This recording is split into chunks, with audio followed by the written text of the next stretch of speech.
Good morning, my friends. I hope you're finding that your practice can use some of what Ty and myself are offering you from the miracle of mindfulness to deepen and strengthen your mindfulness practice.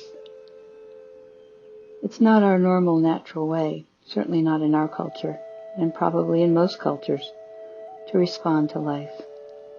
And so we miss a lot of it.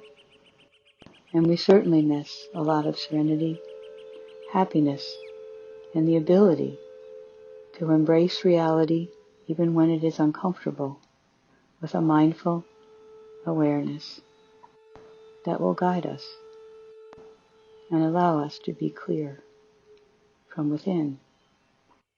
Last time we practiced mindfully the experience of returning to the present moment when there are striving, pushing, and sticky kind of thoughts, the kind that just keep sticking to you, kind of like packing tape can do when you get it all ready to go on the package and it sticks to itself. And wondering about the possibility that we actually do have all that we need inside in order to respond to moment by moment what is unfolding. Today I want to practice that with you in a kind of simple but primary teaching that Ty has offered many times over the years, and ask you to look for places to apply that in your life today. So let us be seated, noticing your breath, supporting your hands in your lap, allowing that breath to come all the way up your body as far as it can, and then a little more, and coming back out of your body and taking with it whatever you are willing to release for right now.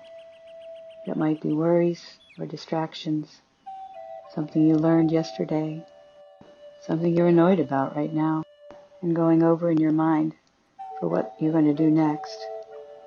Allow that breath to be like a big butterfly net that captures those thoughts like butterflies and takes them out and lets them go with your out-breath. And notice the space that might be appearing inside your body, maybe in your chest or your belly. Just notice that space right here and right now. Ty often talks about the habit of our mind being elsewhere when we're doing what's in front of us. I know that happens often for me, especially if I've newly learned something, or I feel like something about me has been terribly misunderstood by someone I care about. In mental health, we call these obsessive thoughts. And in Thai's language, we would call them mindlessness, not mindfulness, which he would say with a smile. Here might be his way of introducing a mindful practice that remains in the present. And how exactly can we learn how to do this unnatural thing when our minds are so full and active, or our hearts are heavy or anticipating? He uses the example of washing the dishes. Here's what he offers. There are two ways to wash the dishes. The first is to wash the dishes in order to have clean dishes. And the second is to wash the dishes simply in order to wash the dishes. If while washing dishes we think only of the cup of tea that awaits us, thus hurrying to get the dishes out of the way as if they were a nuisance, then we are not washing the dishes to wash the dishes. We are not alive during the time we are washing the dishes. We are not present. If we can't wash the dishes, the chances are we won't be able to drink our tea either. While drinking the cup of tea, we will only be thinking of other things. barely aware of the cup in our hands. And this is how we are sucked away into the future, and we are incapable of actually living 1 minute of life at a time. So much of this may ring true, that we continually miss things because we're thinking about the next thing. Or we're naturally thinking about the function of clean dishes so that they're ready for use the next time, and then we're thinking about the next time. And next we're thinking about the last time we washed the dishes and didn't do a good job of it. So when we took them out the next time, there was something stuck right on the dish we were getting ready to use from the time before. Do you sense how easy it is with this simple example? And I'd be willing to bet it's not that unfamiliar.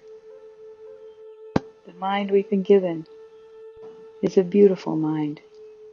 It can think of many things, sometimes all together, sometimes one at a time, and then together. It solves our problems. It helps us to make the decisions that support life or don't support life. It holds our values, our commitments, our desires, but it rarely, very rarely, holds the present. So think of a simple action that you take on a regular basis, something that involves using your body in the simplest of ways, such as washing the dishes, walking to the car, serving or eating food, having a conversation and feeling distracted. Whatever comes to your mind for now is the right thing because it's here and now. And imagine how and when you will practice doing one thing, just washing the dishes,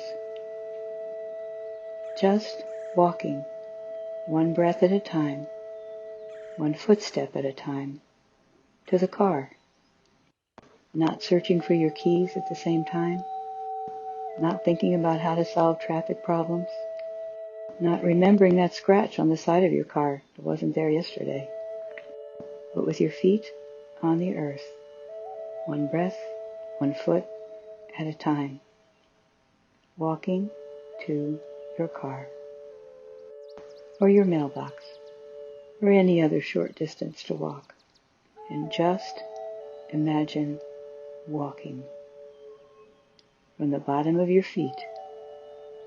Imagine walking.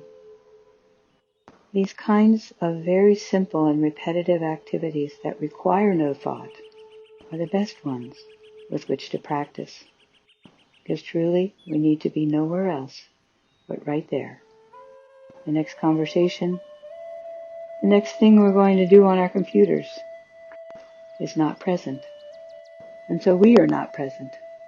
As Ty said it, while drinking that cup of tea, we will only be thinking of other things, barely aware of the cup in our hand, just the way we were already thinking of that cup of tea while we were washing the dishes. My friends, there's nothing inherently right or wrong about how we use our minds, or even about using our minds to think about something in the future, as it is a wonderful gift to be able to do that. But what we're learning is how to not do that. If you're like me, you have plenty of practice in projecting things and planning things and striving for things. That side is already overdeveloped, so it actually doesn't need a lot of practice if you want to think about it that way.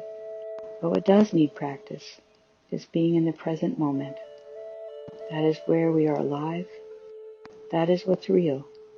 And when there is agitation about the next thing, to breathe into that space, we turn our focus to what our hands are doing or our feet are doing, and practice staying right with that experience, learning to be present, being fully alive, intimate, and focused. So look for your opportunity and activity to practice with today, my friends, and I'll join you in that. Namaste. Amen.